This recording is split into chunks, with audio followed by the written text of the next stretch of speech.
pray. Let us pray.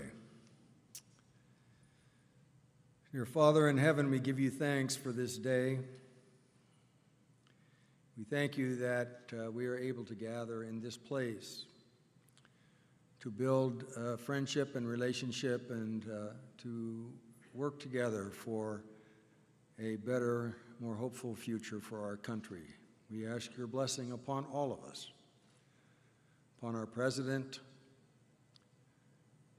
all who are in Congress, and those who work with them and support them. May we all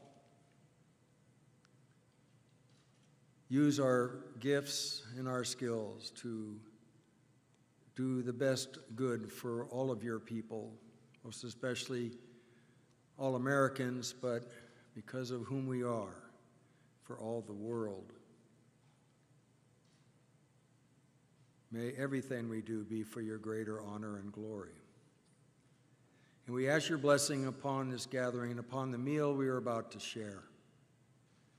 We thank you for the great food that nourishes us, for those who labor to bring it to the table,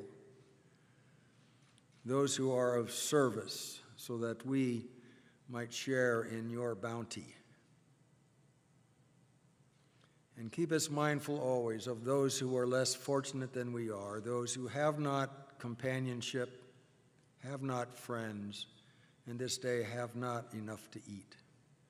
All your children, Lord, send down your Spirit and bless us all. Bless us, O Lord, and these thy gifts, which we are about to receive from thy bounty, through Christ our Lord. Amen. All right, please be seated momentarily.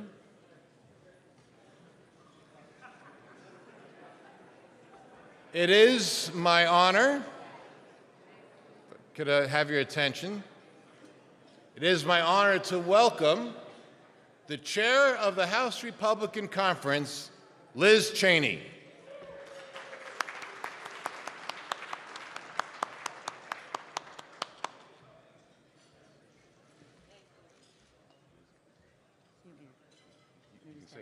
Great. Well, hi, everybody. It's wonderful to be here. Very exciting to be here after our two great victories this Tuesday, and really pleased and thrilled now to be able to introduce our tremendous House Republican whip, Mr. Steve Scalise.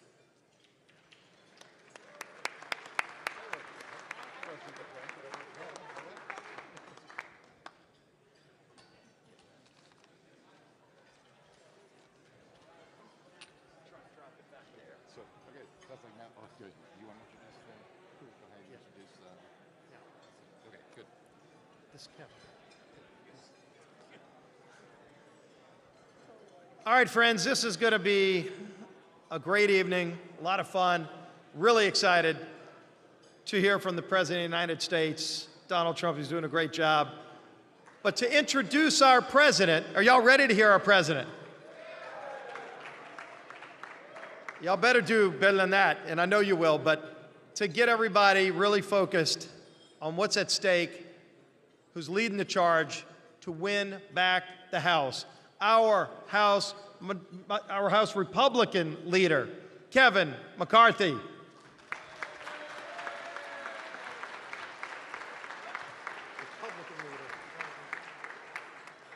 All right, before I introduce the president, there's somebody special in this audience. Well, there's two people I want to introduce. One is my wife, Judy. Very good to have you, Judy. But there's a person that would be sitting in this room with us, one of our colleagues, that's now gone on to be the acting chief of staff for the president. Where's Mick Mulvaney? Mick, stand up, please. We're very proud of you, Mick. All right. Tomorrow, 205 years ago, the British troops, after burning down the Capitol, they attacked Fort McHenry right here in Baltimore. A small force of American soldiers defended the fort.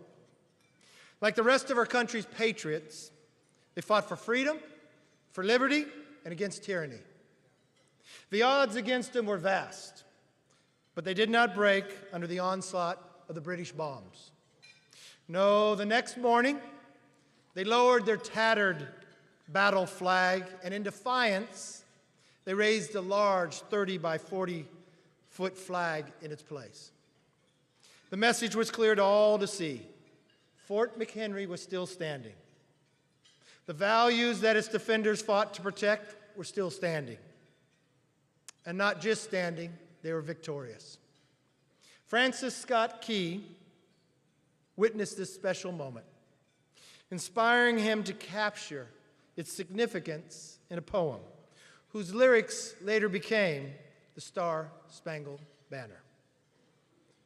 Oh, say, does that star-spangled banner yet wave over the land of the free and the home of the brave? Today, some people find our flag and our national anthem offensive. But we Americans know our history. We stand for our national anthem. We proudly salute our flag. And most importantly, we uphold and cherish the values they represent. This president, this conference, this country will always fight to protect freedom, not only in our time, but also for future generations. We must take our task as seriously as the defenders of Fort McHenry took theirs. Now, I know we're up to the task because we have a very special president who is up to the task, who is meeting the challenge each and every day. Now, please join me in welcoming the President of the United States of America, Donald J. Trump.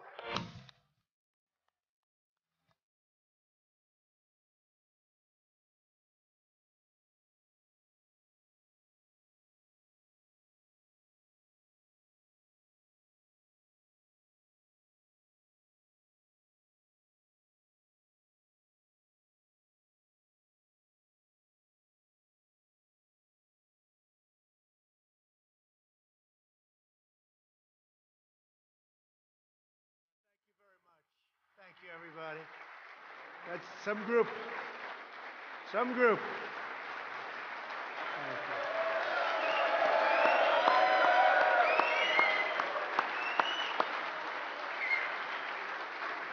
Winning is a good thing, isn't it? Winning. It's a good thing.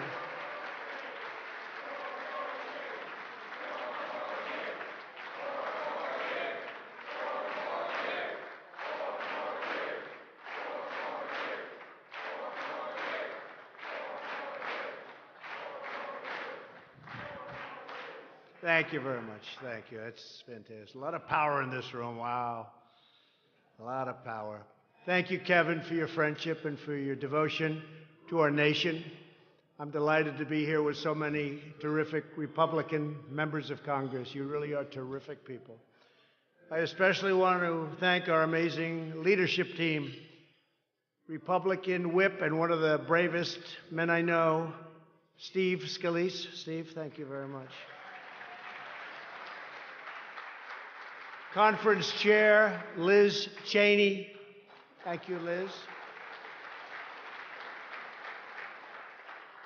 NRCC Chair, Tom Emmer. Tom. Thank you, Tom. Thank you, Tom. And Chief Deputy Whip, Drew Ferguson. Yeah, great job. Thank you, Drew. Great job. I also want to proudly welcome our newest Republican congressmen, two people that fought a big fight for the last number of months, and they're winners. They reacted so incredibly under pressure. The whole world was watching. A lot of people were hoping for the opposite outcome, but many more people were hoping for the outcome that we had. A man who wasn't expected necessarily to win, and then he got in gear, and he was brutal and brilliant, and he did a great job. Now soon to be, and now Congressman Dan Bishop for many years. Thank you, Dan. Dan, thank you. What a great job. What a great job, Dan. And another man who fought so hard, and he was supposed to win by a little tiny bit, couple of points, and he won by a lot of points. That was a big victory, and I want to just congratulate you. Greg Murphy is going to be with you folks for a long time. These two people are special people. North Carolina, thank you, North Carolina. There were some crowds that turned out. They turned out like people never expected, and they were, that was just a great evening of television. I wouldn't say the fake news was too happy with the outcome, but that's okay. That's okay. We did it, and we worked together as a team, and it was very inspirational for a lot of people to watch.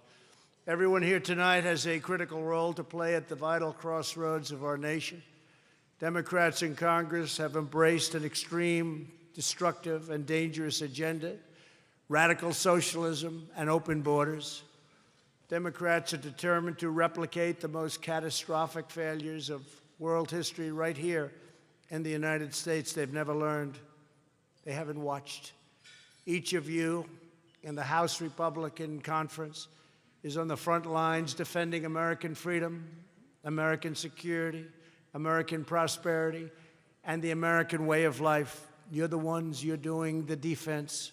Hundreds of millions of our fellow citizens are counting on us, and so help us God, we will never, ever let them down.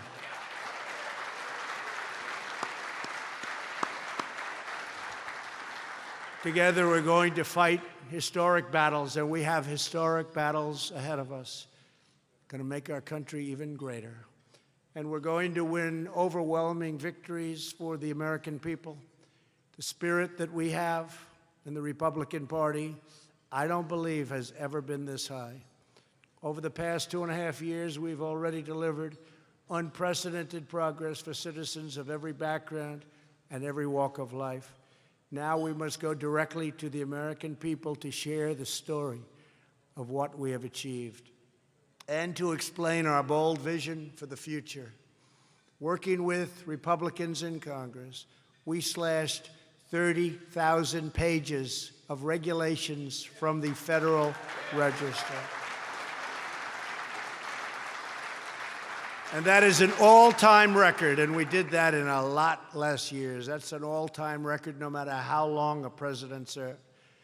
We saved an average American household $3,000. Earlier today, my administration formally repealed the horrible, dangerous, anti-everything waters of the United States rule. Thank you, Louis. Thank you, Louis.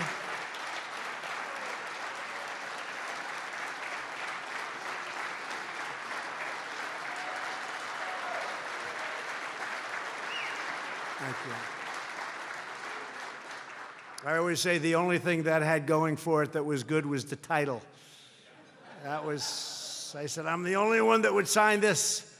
But it was a good thing we did, right, Louis? It was a good thing we did. Government will no longer try to micromanage every rain puddle and every drainage ditch on private land. They took your land away from you. Together, we enacted the VA Accountability Act so that anyone who mistreats or abuses our great veterans can be promptly fired.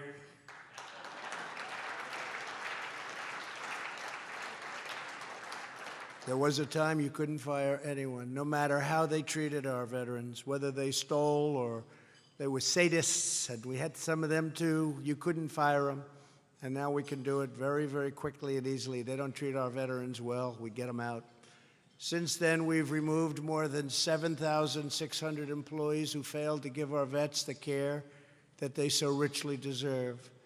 We're also very proud to tell you that the Veterans' Choice, which is something special, so special, they've been trying to get it for decades and decades, choice, so that more veterans have the right to see a private doctor if they have to wait online, instead of waiting for 2 weeks or 3 weeks or 5 weeks or numbers that you wouldn't even believe. Think of it. You're sick, you're not feeling well, and they tell you come back in 4 weeks. Now you go outside, you go to a local doctor of your choice. By the way, unlike somebody else where they said, you can have your doctor and you can have your plan 28 times. That didn't work out too well.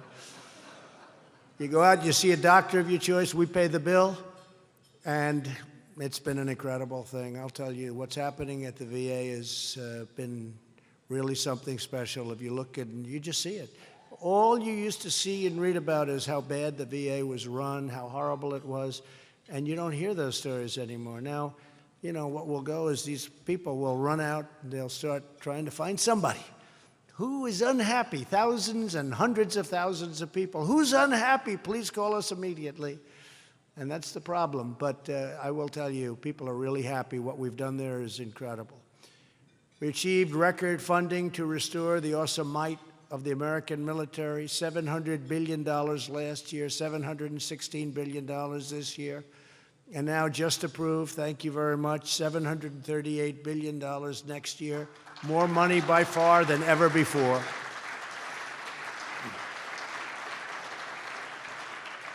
And remember, that's all money. It's built in the USA. We build it right here. America, I will tell you, is respected again. Our nation is stronger today than ever before. We have the greatest equipment. We have people with spirit like they haven't had. But we now have the greatest equipment. When I came in 2.5 years ago, our equipment was old and tired. Our ammunition was low. Our planes didn't fly well. Many of them didn't fly at all. Now we have beautiful new planes and jets and fighter jets and bombers, and we have everything. And hopefully we don't have to use them too much, and maybe we don't have to use them at all. But we have the greatest military we've ever had.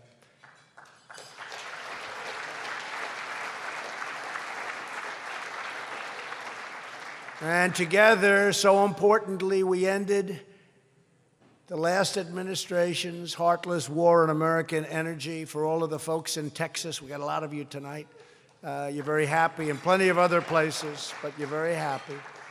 The United States is now the #1 energy producer anywhere in the world by far.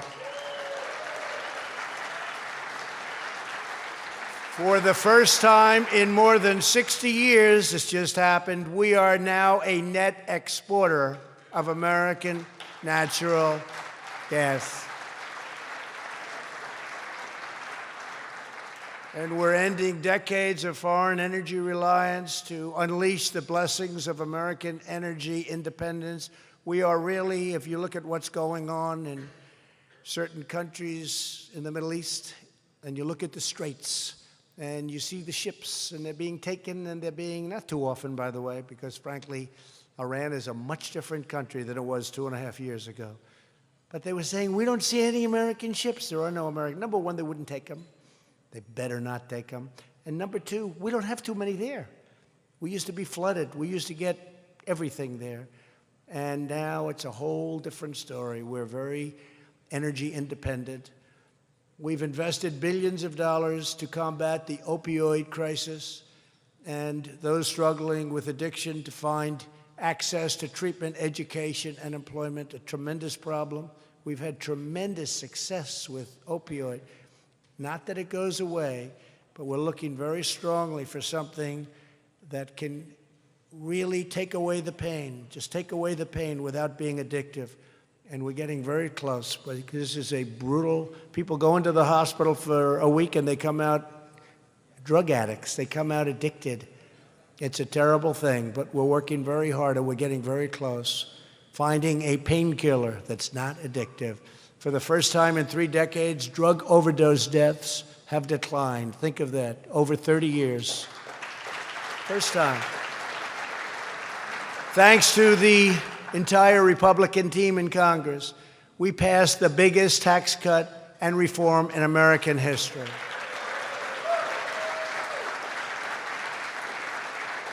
And we're now working on a middle tax, we're working on a tax cut for the middle-income people that is going to be very, very inspirational. It's going to be something that I think it's what everyone's really looking for, and we'll be announcing it sometime in the next year. But it'll be a very, very substantial tax cut for middle-income folks who work so hard, and we'll look forward to that. We're going to work on it all together. And you see what the other tax cuts done. And frankly, I'm not sure, but I would say that the regulation cuts, those massive cuts in regulation, still have plenty of regulation, but those massive cuts probably equal the tax cuts in terms of jobs and in terms of businesses. So the combination of everything really worked, because we probably have, right now, the strongest economy in the history of our nation.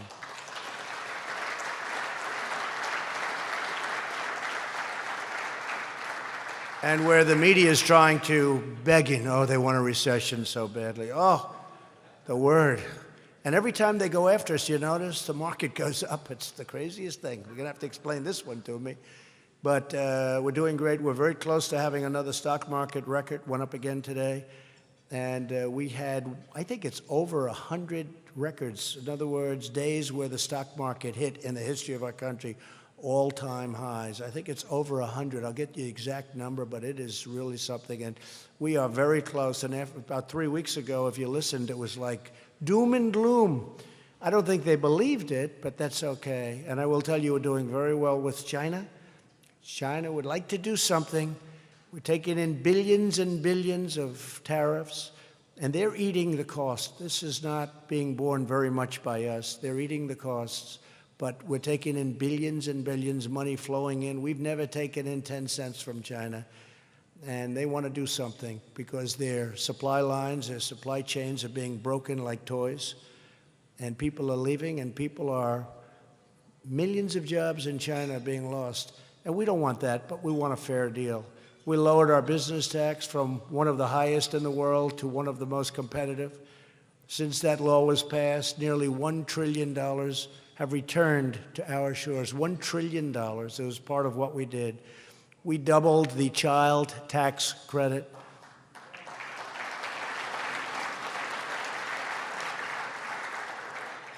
Thank you to a number of people for that, but especially Ivanka Trump. That was so important to her, to make sure that she understood Jared is here, but she understood exactly what that meant. She worked so hard on that.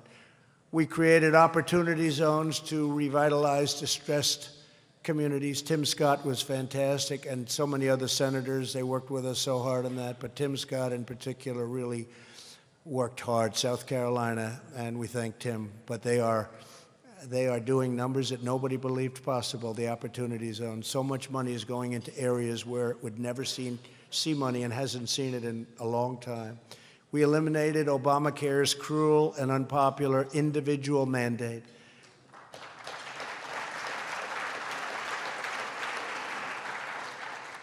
Since our election in 2016, we've created more than 6 million new jobs, including over 1 million manufacturing, energy, and construction jobs. Remember when President Obama said, no, forget the manufacturing, not going to happen. Well, we have almost 600,000 just in terms of manufacturing jobs, and nobody thought that was possible. And frankly, as soon as we get the trade stuff perfect, just the way we want it, we'll only sign it when it's good, really good. Wait till you see what happens with this economy. We are ready to really rock it even more. We've done very well. You go from election night, the day after, take November 9th, and you look at the numbers on stock markets, over 50%. 401ks are through the roof. People come up to me all the time. Thank you, sir. My 401k is up 72%. It's up whatever it may be, numbers that they've never had before. Nobody's ever seen anything like it. And this is when we're fighting people on trade, when we have this great military, and we defend countries that are immensely wealthy, and they don't help us out. They don't pay us for almost anything. And we're talking to those countries. They're our friends, they're our allies. Sometimes our allies treat us worse than anybody else, but we can't let that happen, and they don't want to let that happen. It just takes a little getting used to, because nobody's ever asked them, look, we're defending your country, you're rich as can be, you got to help us out, you got to pay a little bit. And they go, no. I say, no, King, you got to pay. No, Mr. President, Mr. Prime Minister, you got to pay. And the answer is, but nobody has ever asked us to do that before. I said, that's why I'm different. That's why I'm different. I'm asking you to do it. I always say, you know, tell me, why are we defending you free? Or why are we defending you for a tiny fraction of what it costs? And then you take advantage of the United States for many years on trade. So we get killed with trade, we get killed with defending your nation. Tell me, Mr. President, tell me, Mr. Prime Minister, tell me, King or Queen, why are we protecting your country? And you take advantage of us on trade. And they go, but nobody has ever asked me that question before. I said, tell me why. They can't think of an answer. The only thing they say all the time, because it has always been that way. I said, well, it's not going to be that way any longer. You got to pay. It's true. Not going to be that way any longer. Last month alone, nearly 600,000 people joined our workforce. For the first time ever, most new hires are minorities and women. Nobody knows that because the media doesn't get that across. More than 7 million Americans have been lifted off of food stamps. And we now have 13 straight months of wage gains of at least 3%. Think of that. Remember during the campaign, I used to say that people would go back 21 years. That was when I was running, 21 years. And they made more money 21 years ago than they were making 2.5 years ago. They were making more money. And I said, isn't that terrible? And they had 2 jobs and even 3 jobs. And they made more money 21 years before. Not anymore. African American and Hispanic American unemployment have reached the lowest rates ever recorded in the history of our country.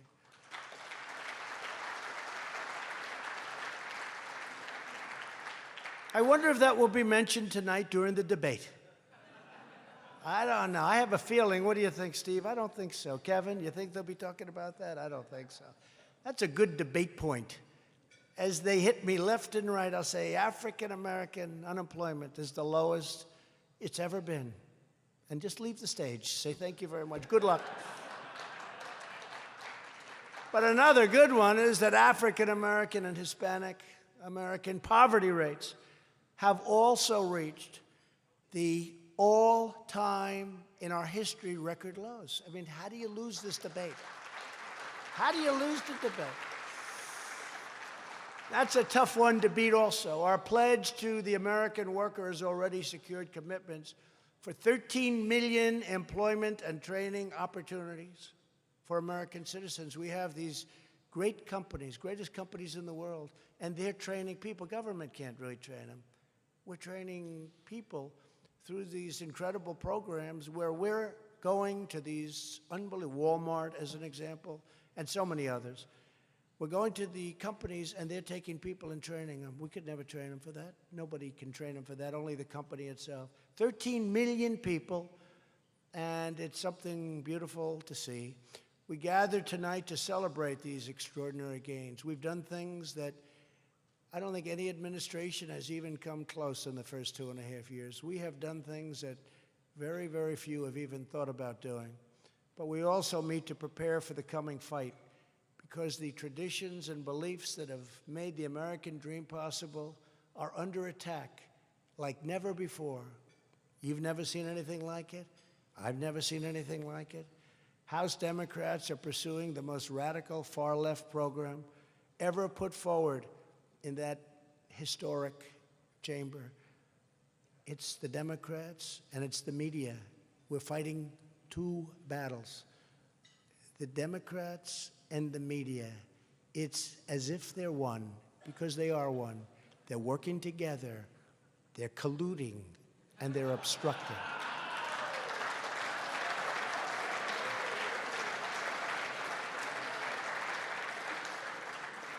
With the grim specter of socialism descending on the Democrat Party, it's up to all of us to ensure the survival of American liberty. We have a big task. We have a very big task. Don't forget, people say, oh, you're going to beat this one or that one, and they're so far left.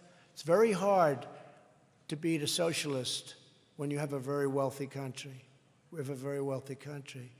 And when they say, we're going to give away your health care, we're going to do free education, we're going to cut student loan debt down to nothing, $1.6 trillion out the window, we're going to do this, we're going to do that.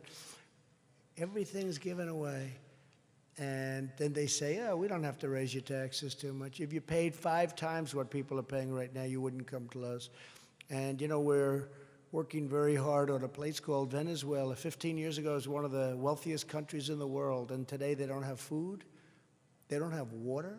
They don't have anything. They don't have anything. We're sending things to help them. We have to on a humanitarian basis. And we're working with Colombia and other nations to help the people that have been able to essentially escape. But that was socialism. And look what happened to them in a short period of time. On issue after issue, Americans must choose between 2 fundamentally different visions that will define our nation for many generations to come. More than 130 Democrats in Congress have signed up for the Bernie Sanders total government takeover of health care. Crazy Bernie, he is a crazy guy. Which would dramatically raise middle-class taxes, eliminate private health insurance for 180 million Americans, and destroy Medicare forever. Republicans will always protect Medicare for our great seniors who earned it and they paid for it. And we will always protect patients with pre-existing conditions. 228 House Democrats voted to put America back into the disastrous Paris Climate Accord. How's that working out for Paris? How's that one working out for France? The Yellow Vests.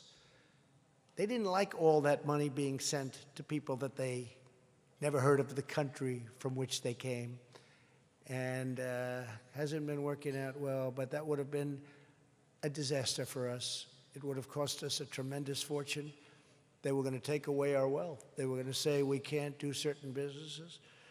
We can't take the oil and gas. We can't do anything. This would have been one of the great travesties. And, you know, incredibly, that and the Clean Waters Act, which didn't give you clean waters. By the way, today we have the cleanest air, we have the cleanest water that we've ever had in the history of our country right now.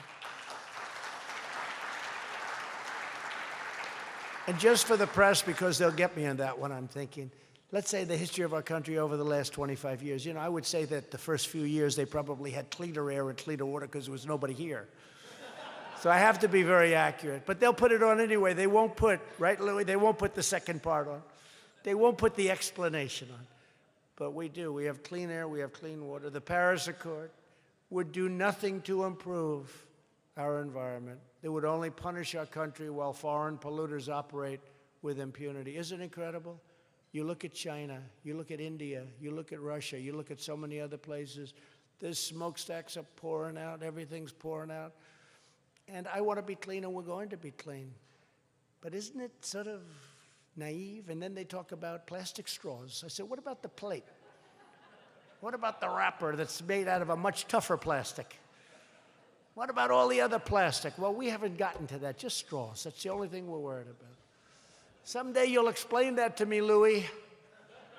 I'm sure you're a big environmentalist. Can you explain the straw? No, I don't think so. Nobody else can either. By the way, you know who else can't? They can't. They can't explain it. We did a couple of things. We're working on cars because for a virtually just insignificant amount of energy, we're going to be able to produce cars that are substantially, by $3,500 or so, cheaper, less expensive, that are much, much safer. Because they're heavier, they're stronger. They're not made out of paper mache. They're heavier, stronger, and they'll cost a lot less money. And you saw that. The light bulb. People said, what's with the light bulb? I said, here's the story. And I looked at it. The bulb that we're being forced to use, number one, to me, most importantly, the light's no good. I always look orange. And so do you. The light is the worst. But number two, it's many times more expensive than that old incandescent bulb that worked very well. And very importantly, I don't know if you know this, they have warnings. If it breaks, it's considered a hazardous waste site. It's gases inside. and read what they say. If it breaks, bring it to your local whatever, have it wrapped, have it this. What are we doing? What are we doing? And I said to one of the top people today, well, they break a lot, don't they? Yes, sir. What do? They just throw them away. They don't care. But they call it hazardous waste. But it's many times more expensive, and the light is not as good. I mean, frankly, the light is not as good. So we're going to sell that, but we're also going to sell incandescent bulbs, and people are so happy about it. It's really been pretty amazing. People don't tell you why. All they do is say, oh, he's getting rid of an energy-efficient bulb. Well, they don't tell you about the dangers of the bulb, and they don't tell you about the cost of that bulb. Over 100 Democrats have signed up to support the $100 trillion Green New Deal. That's a beauty. No more cows, no more planes. I guess no more people, right? Because Kevin is just like a cow, he's just smaller. I had to pick somebody for that one, Kevin, and I just looked at that beautiful political face of yours, you know. There's a little truth to that. But this Green New Deal is crazy. Now they're talking about it tonight. I see hardened Democrat politicians that have, been smart. And I say, it's incredible. They're standing behind AOC. I call her Cortez because you don't have enough time to go through the whole name. I just call Cortez. They don't like that when you call her Cortez, but her name is Cortez, too long. Or I call her AOC. Then I call the others AOC plus 3. They don't like that. AOC plus 3. That's the definition. But I see her, and I see what she's talking. She's going through this deal. It's so insane. But I don't want to talk about it. It's too early. I hit Pocahontas way too early. I thought she was gone. She's emerged from the ashes. And now it looks like she could beat Sleepy Joe. He's fallen asleep. He has no idea what the hell he's doing or saying. And President Xi of China, he is tough. Oh, boy, he's a furious kind of a guy. Great guy, but furious. He's dying to see. He wants Sleepy Joe. Can you imagine those two guys in a room? Here's Xi, and here's Sleepy Joe. What? Where am I? Where am I? Just sign here, Sleepy Joe. Just sign here.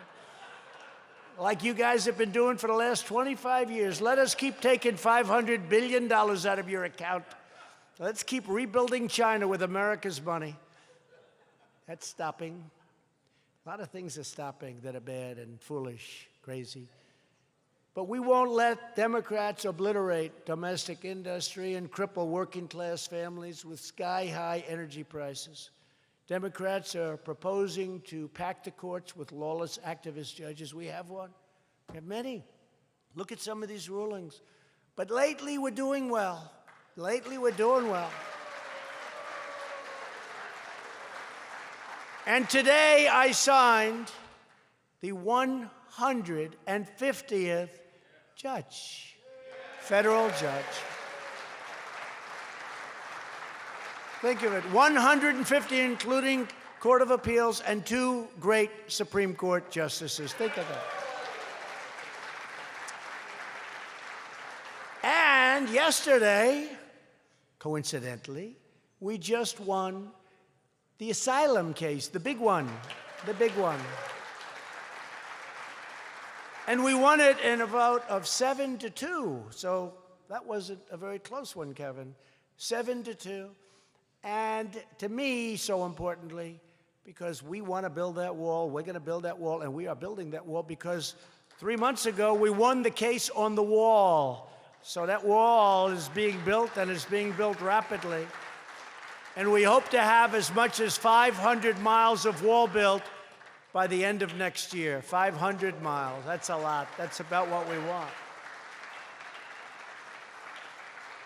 And that's being built despite the most obstructive group of people I've ever seen. And let me tell you, if they want to run their campaign on open borders, and if they want to run their campaign on some of the things they're saying, Green New Deal, and all it entails, I just say, let them go. Don't criticize it too much, please. Because one thing I've learned about politics, you can say something one day that's just absolutely insane, like they're saying, and then about 2 weeks later say the exact opposite, and nobody will ever even call you on it. It's the craziest business. You're in the craziest business I've ever seen. It's crazy. You can do whatever you want, and then 2 weeks later they'll say something different. So I want to bring them way down the pike before we start criticizing the Green New Deal. So I just want to say, because we get a lot of television watching tonight, even though I guess they should be watching the debate, but they're probably watching us. But we have a lot. See those cameras back there? We kept the reporters out, but we have those cameras. See those red bulbs? That means we're on live.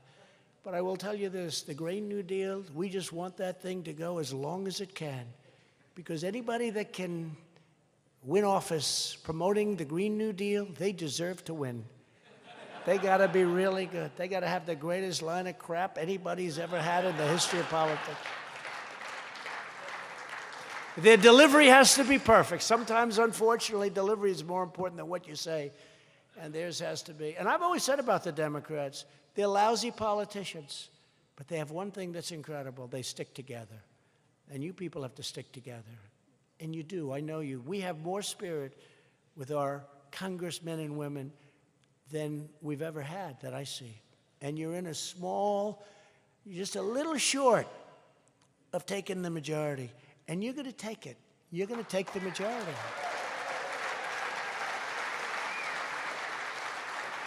And Dan Bishop and Greg Murphy, they'll tell you, because they saw what happened. We went into those communities and they went out to vote like nobody's ever seen before. And I'm going to stop at every community that I can.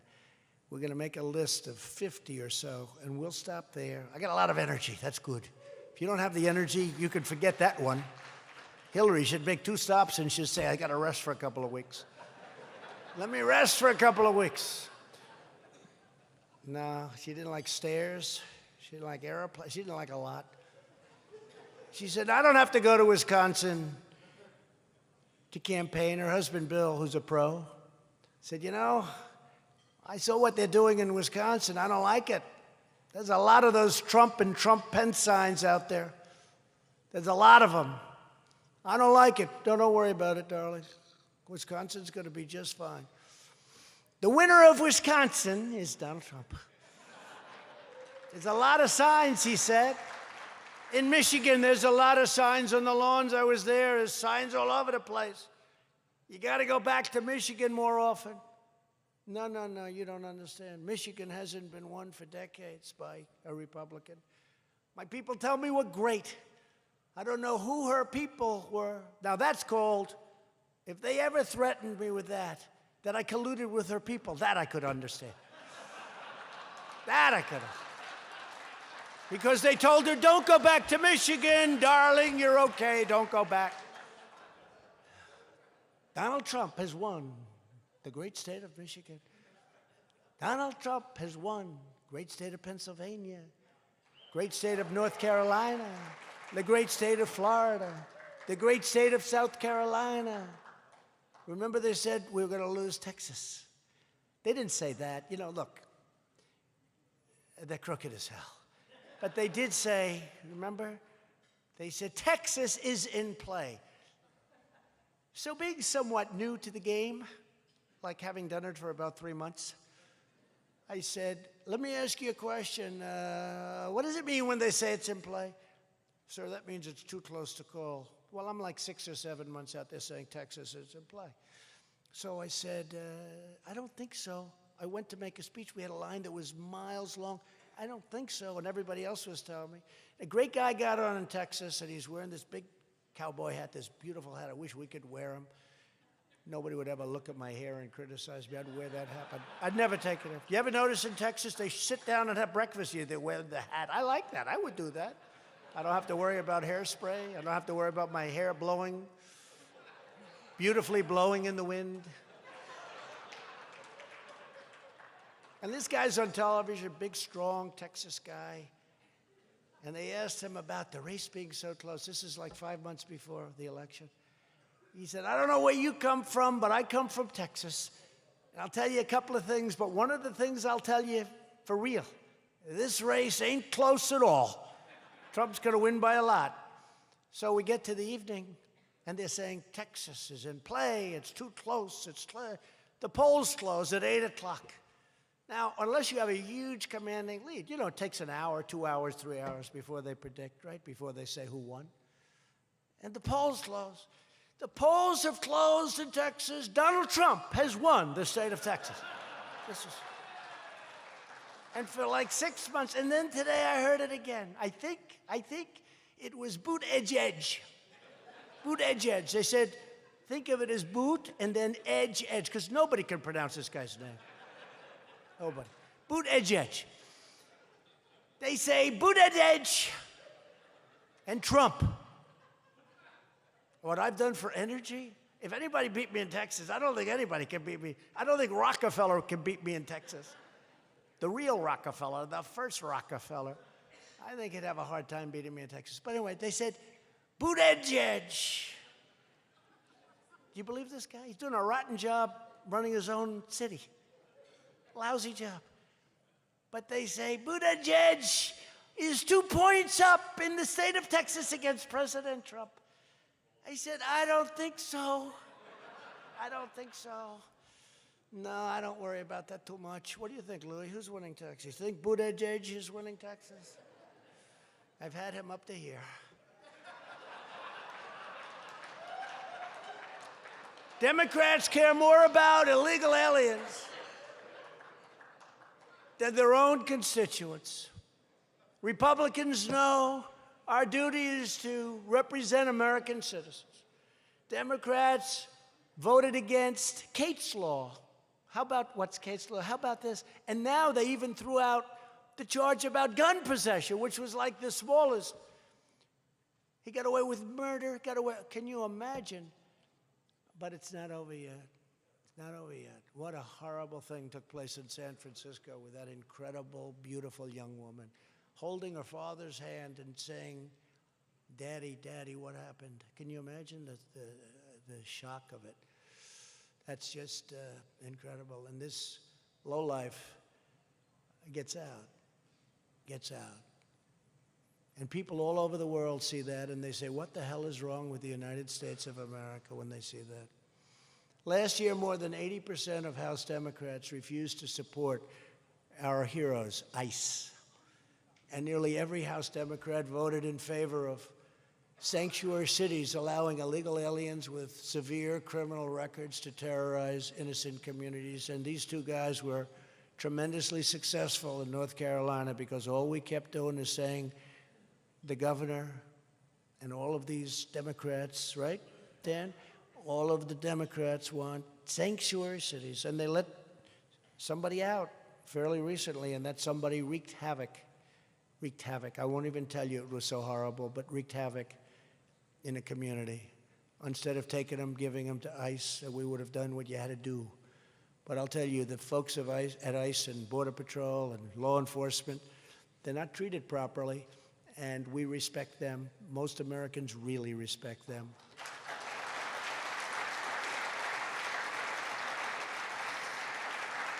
Yeah.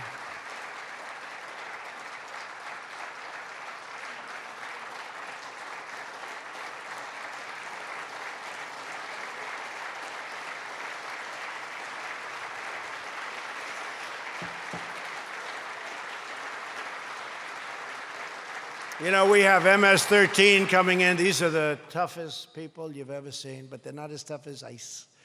And ICE runs into their nests. You know, they call them in nests. These are people that don't even like guns because they're not painful enough.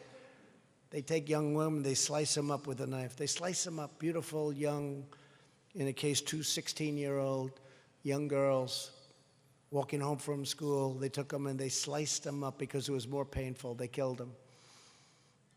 Animals. And then if you use the term animal, I mean, look, you know, Nancy Pelosi attacked me because I called them animals. Remember that? She said, they're not animals, they're human beings. Well, I don't think so. But ICE will go into a nest. They call it a nest. We have a lot of them congregating, up to no good. And ICE will run into that nest like it's like they're having breakfast with their family on Monday morning. They're tough, and they're patriots, and they love our country. And we're throwing out MS-13 by the thousands. We're throwing them. We're getting them the hell out of our country.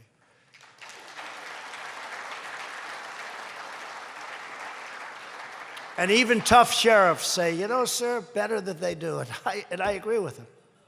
Better that they do it. And the sheriffs are great, but they say better that they do it. And then you have the Democrats, they want to keep them around, and they want to actually take care of them and protect them.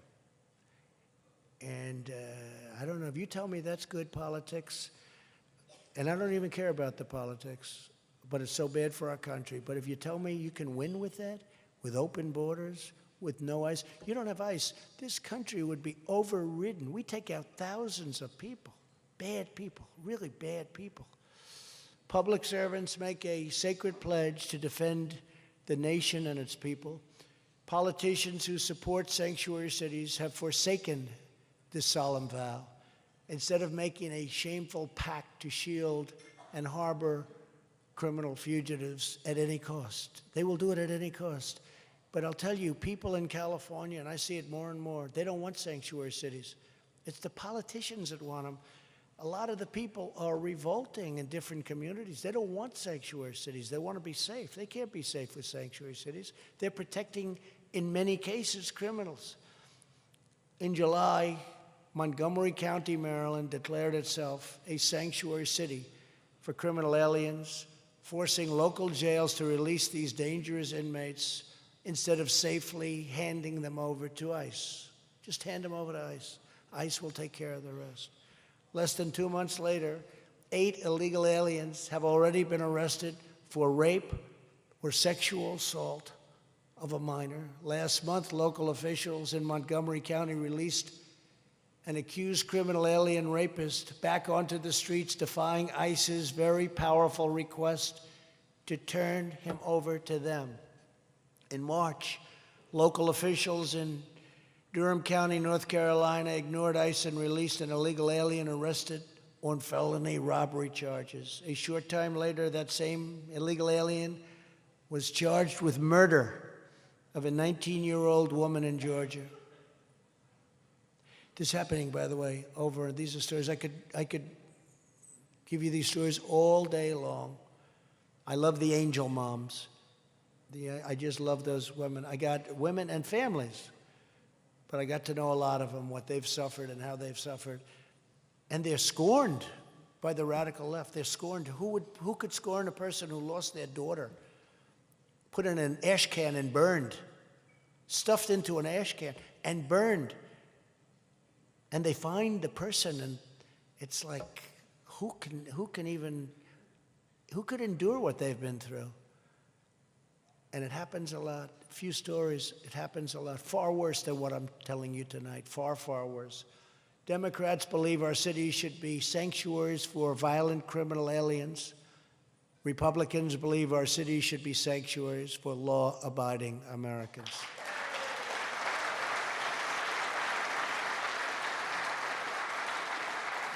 Democrats also believe any illegal alien who merely sets foot on U.S. soil should be automatically released into the interior of the United States and then given free health care for life. These craven policies impoverish U.S. communities while enriching human smugglers, traffickers, and vicious criminal cartels. 208 House Democrats, nearly 90% of the Democrat caucus, also voted against notifying ICE whenever an illegal alien tries to buy a gun. Meanwhile, Democrats want to confiscate guns from law-abiding Americans, so they're totally defenseless when somebody walks into their house with a gun. It's like, whatever you want, whatever you want. I'm defenseless, whatever you want. How crazy is this? Republicans will forever uphold the fundamental right to keep and bear arms.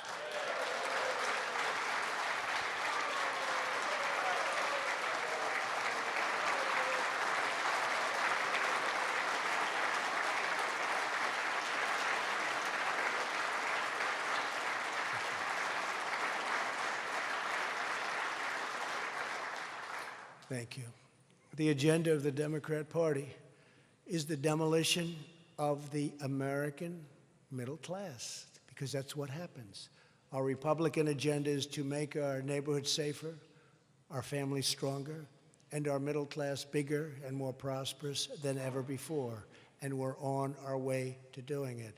But we have to win this next election. You know, I said the other day, and I don't know if anyone said it before, but it sounds like it should have been said many times before, but it's like a plant. You grow the plant, you put the plant in, but it hasn't really grabbed on yet. And it won't grab on. It needs a little time. We need a little time. We've done tremendous changes in our country, tremendous changes, and we're going to do other changes, a lot of really great other changes. But we need that additional time to let it grab on, because they will destroy so much of what we've done. And we can't let that happen. You won't have energy. You won't have business. You won't have jobs. You won't have income. It'll be a disaster. So you have to fight like hell. I tell the story of a man who hates me, one of the most successful business people. Always hated me, and I've always hated him. I can't stand that guy. And I meet him recently, and I see him, and he's working with my people on helping us out with fundraisers and everything. I say, "What are you doing here?" "I'm trying to help you get elected." I said, "You got to be kidding me." And then I looked at him, and I said, "But actually, you do have no choice. Isn't it true? You don't have a choice." He said, "No, I really respect what you've done over the last 3 years, almost 3 years now. And I really respect, and it's been great for business, and it's been great for jobs. I have many more people working for me than I had when you became president. And it's really incredible what's happened. And for the first time in my entire life, I really like this guy."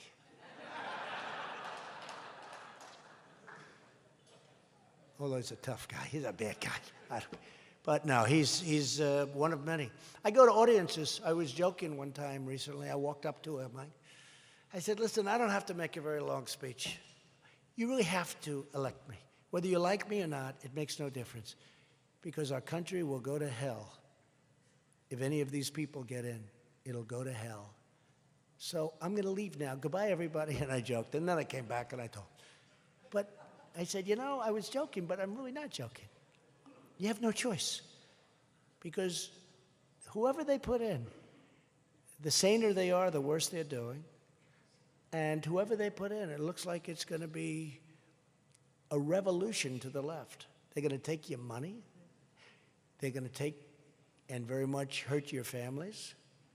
I just don't think people can allow that to happen. We have a country that's doing, I think, better than ever before. The economy is the strongest it's ever been, most powerful, our military, all of the things we've discussed. You have to fight so hard that we win this election. You have to fight so hard. I had a big meeting today on ethanol and the farmers, and it was an incredible meeting. And I sat around, and Chuck Grassley was there, and Joni Ernst, and John Thune, and Mike Pounds, and so many, just a whole group of great people. And just sitting around a room. Ben Sass, who's actually become very good over the last year. We had a little arguments before, but doesn't matter. Ben Sass was there. We had just a great group of people. And as we were sitting in the Oval Office talking about farmers, I realized that all of these people have to make sure that we win, because the farmers will be totally put out of business. Many businesses will be put out of business. I just don't even know what they're thinking. What are they doing? What are they doing? And I said to some of the people around the table, strong Republicans, but really people that just love the country, I said, you really have to make sure that we win, because if you don't, this country's in such trouble. So I used to talk about 2016 as being a very important election, and it was. But in its own way, this is, I'll never say of more important, but I can almost say of equal importance. Because everything that we've done, everything that we've gained, and the biggest gains are to come because the hard work of getting it approved, you people were involved with so much of it, it was so hard, and we got things done.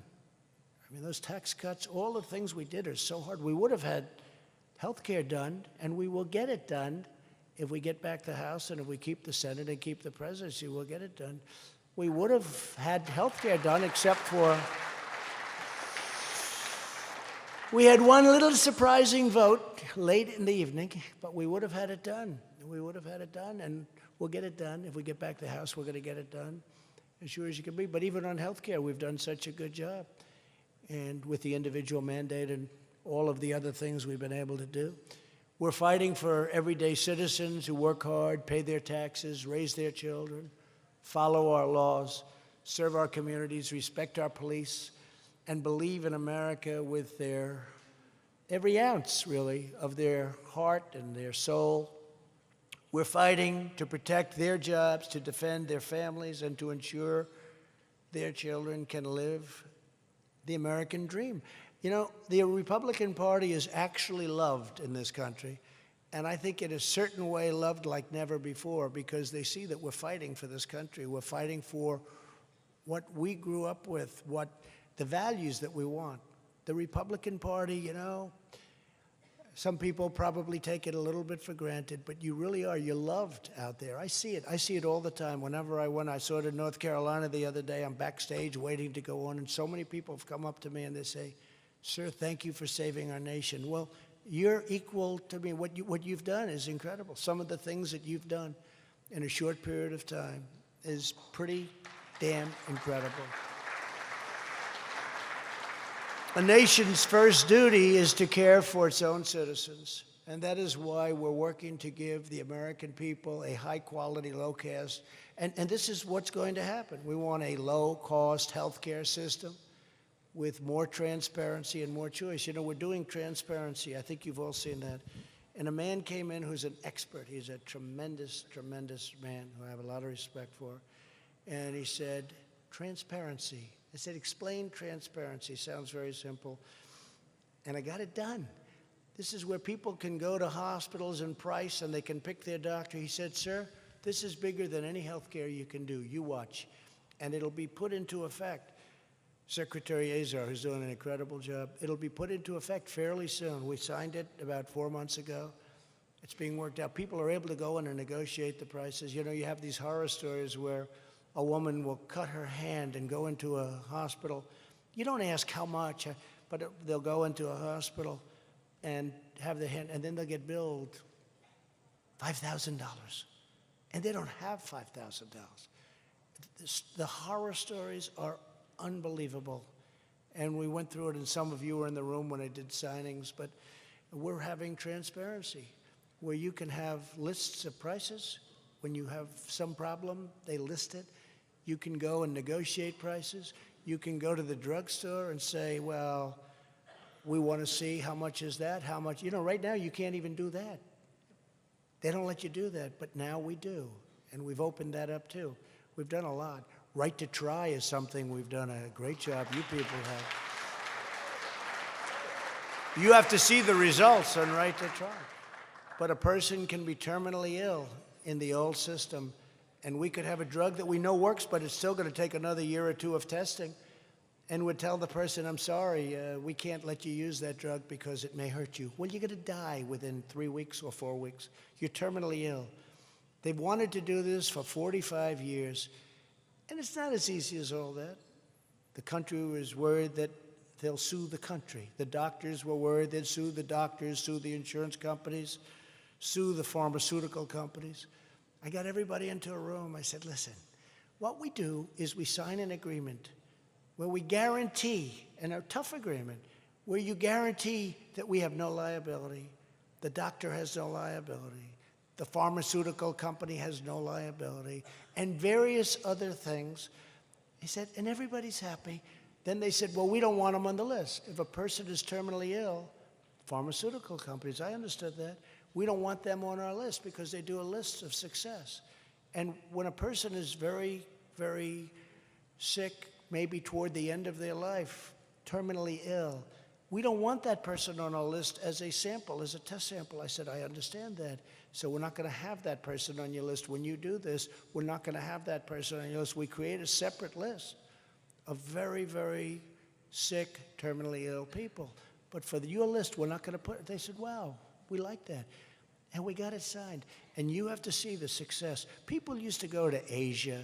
They'd go to Europe. They'd go all over the world looking, if they had money. Most people didn't have the money, so they go home and they die. Now they have the right to try, and I congratulate you on that, because you were the ones that really did a job. And Greg was great, wherever Greg may be. Is Greg here? Greg, where's Greg? Oh, boy, you stood up fast. That's good. Thank you, Greg. I'd call Greg and I'd say, man, you got to get it done. And it wasn't easy like people would have thought. Do you agree with that? It was not easy. We had more people coming at us. Thank you very much, Greg. It's a fantastic job, and a lot of other folks in the room.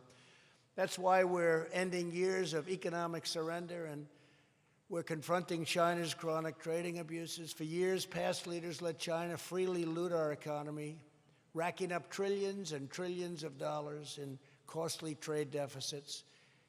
Now the world is on notice that people aren't going to be able to do that to the United States anymore. They're not doing it anymore, and they know it. They know it. They get it. They come to me and they see me, the leaders. I know them all now pretty much. Some I have great respect for, some I don't get along with as well.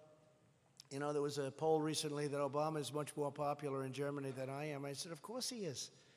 He's not saying to Germany, you got to pay us for the military. He's not saying to Germany, why are you paying billions and billions of dollars to Russia for a pipeline coming in, and then we defend? How about that one? We pay billions of dollars to Russia, and then we defend Germany from Russia. Figure, does that work, right? Does that work? Give Russia billions, and then we defend you. Oh, that's a wonderful deal. We got plenty of those deals. That's one of the better ones. With your help, we will also achieve a historic victory for the American farmer, rancher, and workers by replacing the horrible disaster, to me, one of the worst deals ever, NAFTA. And we're replacing it with the USMCA, which really is incredible. Got to get it up for a vote. They got to put it up for a vote. By the way, the Democrats are going to vote for it. Unions love it. Farmers love it. I would say unions like it, but they like it. They hate NAFTA. It's their all-time least. Manufacturers love it. The farmers are desperate for it. It's so important. And let it be bipartisan. I told Nancy Pelosi, Nancy, put it up for a vote. It's going to be bipartisan. You can have all the credit you want. You have to do something other than try and impeach somebody that didn't do anything wrong. You have to. I said, it's hard to impeach somebody who didn't do anything wrong. The Mueller report is out. There's no collusion after 2.5 years. Think of it, how ridiculous. I collude with Russia. In fact, Russia said, you know, if we really did pick him, we made a real bad choice. Think of it, even tonight, I'm talking about we have the strongest military. We're spending billions and billions with strongest military, right? We have the strongest energy. Hillary wanted windmills. She wanted solar. Solar's fine, you know, small potatoes compared to what we're talking about. Doesn't have the power that you need. It's someday good. I love solar. I think solar's good, but it's limited. The wind is very expensive because you put up those windmills. I know it very well. First of all, they're made in Germany and they're made in China. Think of the pollutants that go in the air when they're making these massive steel things. If it's anywhere near your house is way down in value. Try dropping a windmill someplace close to your house. Try selling your house. They make noise. They kill all the birds. The energy is intermittent. If you happen to be watching the Democrat debate and the wind isn't blowing, you're not going to see the debate. Charlie, what the hell happened to this debate? He says, darling, the wind isn't blowing. The goddamn windmill stopped. That windmill stopped. Republicans know that American families are the true backbone of America. That is why I was the first president to propose nationwide paid family leave in my budget. Very important. Women want it. Our goal is to ensure that every American family enjoys an amazing quality of life. Together, we're going to fix our housing finance system. We're working on that very hard to protect the dream of ownership for the next generation. We're going to make new cars more affordable and much safer. My administration will soon issue standards that will save families thousands and thousands, as I said, of dollars per car. We're going to fight for the future of cities like Baltimore that have been destroyed by decades of failed and corrupt rule.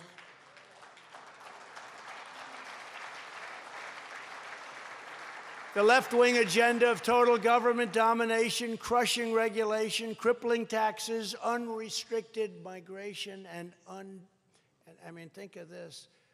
It's undermining all law enforcement. They undermine law enforcement, and they devastate America's inner cities. They've been devastated. And even the cities like Los Angeles, look at what's happening. It's like, look at what's happening. San Francisco. Take a look at what's going on. And we're going to have to step in and do something about it because we can't allow that to happen to our great cities. Los Angeles is a great city. We can't allow it. And in the not too distant future, you're going to see, we're going to step in. We're not going to allow it to happen where major companies are leaving their cities. They're leaving our country when they see that. You walk in, they pay a lot of rent. They walk into a beautiful building, the best street in California, and you have a site that nobody even can believe. Nobody can believe, and we're going to have to do something about it. And we will do something about it. We're going to give them notice. In fact, we gave them a notice today. Clean it up. You got to do something. You can't have it. These are our great American cities, and they're an embarrassment, what the Democrats have let happen. Republicans want to rebuild our inner cities and provide a future of limitless opportunity for all Americans. And Republicans believe that parents should have the right to send their kids to the school of their choice.